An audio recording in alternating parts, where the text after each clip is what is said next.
All right, it's chip of the day. We have an ON semiconductor, ON semi. It is a MC74VHC125. So it's a 74-125. We're familiar with the HC parts and the HCT parts. This one has a V in front of it. And so it's just one of the latest and greatest continuing saga of the 7400 series. Now, what's special about this one, and why would you use it? All right, it is a quad bus buffer with 3-state control. All right, so let's take a look at what it looks like. Let's see. So it's non-inverting, so it's just straight through buffer, and then it has a tri-state pin, so you can enable the output or disable the output, so you can float the output. So it's just a buffer, okay? Nothing too fancy going on there. All right. Let's see here. One of the things it talks about in the description here is that all the inputs are compatible with TTL levels, okay? This can be used for a level conversion because the full 5-volt CMOS level output swings. So level conversion, it should kind of say that in the beginning because that's kind of why you would want to use this part for level conversion. And I will show you an example of it being used in level conversion. So what are we doing about level conversion, okay? So let's say that we have a 3-volt system, 3.3 volt system, and a 5-volt system, and they want to talk to one another. So the 5-volt system wants to have 5-volt things going in, but only 3.3 is coming in, or the opposite way. You've got 5 volts, but you want to knock it down to 3.3. And you get into trouble, okay?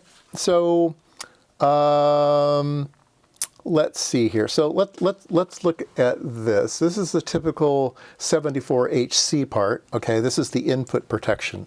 All right, so this is an input pin. Okay, so on the input direction, you can swing anything up to a diode drop away from the 5 volts. Right. So if this is 5 volts, you can go up to maybe 5.5 volts, and then this diode starts to conduct, and it won't allow any voltages higher than 5.5. And if it tries to go below ground, below minus 0.7 volts, then it gets clipped here with this diode. So this is the input protection, okay?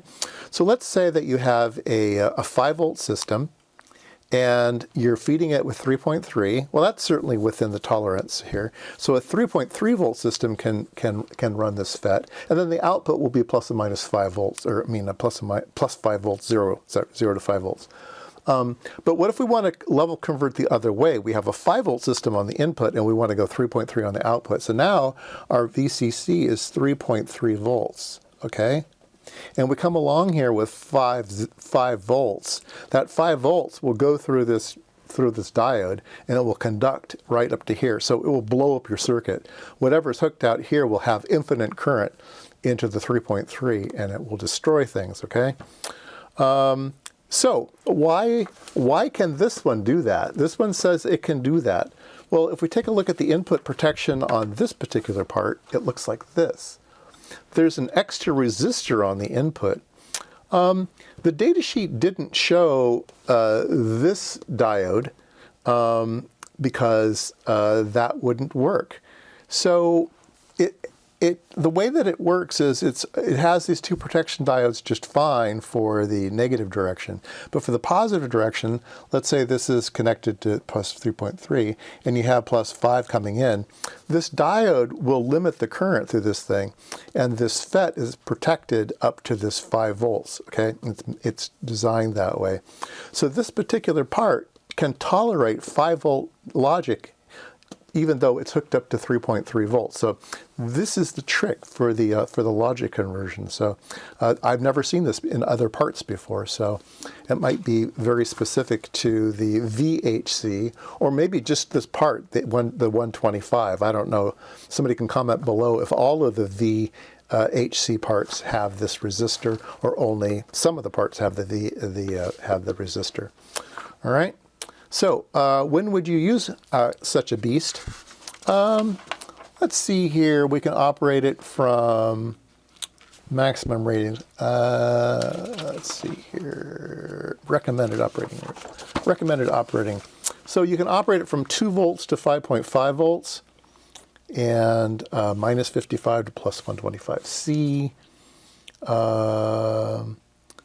Let's see here, DC supplies. Yeah, so here are the logic levels. So if you have a 5.5 coming in, then you have to go up to 3.85 in order to go to the high state. But if you're running this part at 3.3, you only need around 2.5 volts to turn it on. So if you have a 3.3 system and you have a 5 volt system, the 5 volts, you're right on the margin for a TTL signal being able to drive this correctly, but it should be okay. Output levels. Let's see here, 8 milliamps. So not a real grunt, but it can supply 8 milliamps. That's not too bad. All right, but let's look at an application. All right, here is an application. This is a little board that you can get for Arduino land, and it is a micro SD card adapter. All right, and your SD card plugs into this little socket here. Now, an SD card is a real stupid device. It only requires VCC, ground, and data in, data out. Okay, and that's all that's needed. And a clock. I'm sorry. It has it's SPI, so it's clock, data in, data out. So it's 3 pins of data, right?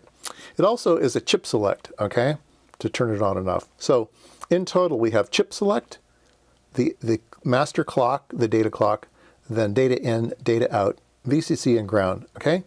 Now, if you're using just an SD card, you can just run these directly into your microprocessor if your microprocessor is running at 3.3 volts. Then this board is no longer necessary. You can just run your SD card right into a 3.3 volt system. What this card does is the level conversion. This card allows you to use a SD card in a 5 volt Arduino system. So there's a 3.3 volt regulator here. So the 5 volt comes in, gets converted down to 3.3, and powers the card at 3.3 volts. Then there's this chip here. Guess which chip this is? Yes, indeed. It is the 74VHC125. And this does the level conversions. And so the 5 volt system can talk to the 3.3 volt system. All right. So let's take a look at the schematic. All right, here's the schematic. Here's the card. And here's the 3.3 volt regulator and LD117. But here is the level conversion, okay? So the data in goes into the part, and let's see here. The ones with the LLS, those are the ones that are connecting up to the SD card. So all the LLSs connect directly to this thing. The pins that connect to the 5 volt system.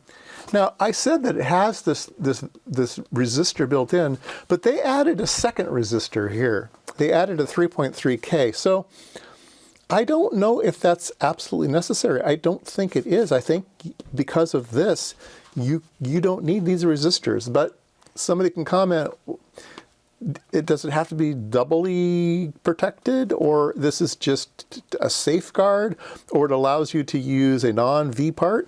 Even though it says here LVC.